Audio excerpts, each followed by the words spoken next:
তারা বারবার বলে ব্যক্তির দায়কে দল নিবে। এখন আমারও প্রশ্ন, আসলে ব্যক্তির দায় কে নিবে? প্রথম কথা হলো ব্যক্তির দায় দল নিবে না, কিন্তু ব্যক্তি যা টাকা পয়সা বিভিন্নভাবে কামাই করবে সেইটা খালি দল নিবে, তাই তো? মানে আপনি দায় নিবেন না, আপনি খালি দরদ নিবেন।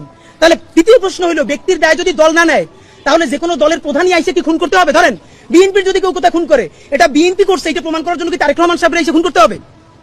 জামাত যদি কোথায় কাউকে হত্যা করে, এটা কি ডাক্তার শফিক সাহেবকে এসে করতে হবে? এনসিপি যদি কোথাও কাউকে খুন করে, এটা কি নাহিদরি এসে করতে হবে? মানে কি কথা ভাই? আপনি বরং সঠিক রাজনীতিটা করেন। আপনি বলেন আমি তারা চেক করছি, বিএনপি তারা পুলিশ তারা গ্রেফতার করে না কেন? আমরা যতক্ষণ না পর্যন্ত বাংলাদেশের মানুষ রুখে দাঁড়ালো ততক্ষণ পর্যন্ত আপনারা সবাই গাইতে চাইছেন আমাদের দলের না এইটা না সেইটা না। সব থেকে ভয়াবহ বিএনপির আরেকটা রাজনীতি, কালকে হাজার হাজার মানুষ রাস্তায় মিছিল করেছে, বুয়েট থেকে শুরু করে সবাই। আবারও সেই ছাত্রদল বিএনপি আগের মতো বলার চেষ্টা করছে, কারো বলছে গুপ্ত শিবির, সাধারণ শিক্ষার্থীর নামে অমুক। এগুলো কি ভাই? আওয়ামী লীগের মতো ভুল করেন না, আওয়ামী লীগ এই চেষ্টা করছিল। আওয়ামী লীগ রাজাকার করতে করতে কি হয়েছে দেখেন না, কি ইন্ডিয়া পালান লাগছে।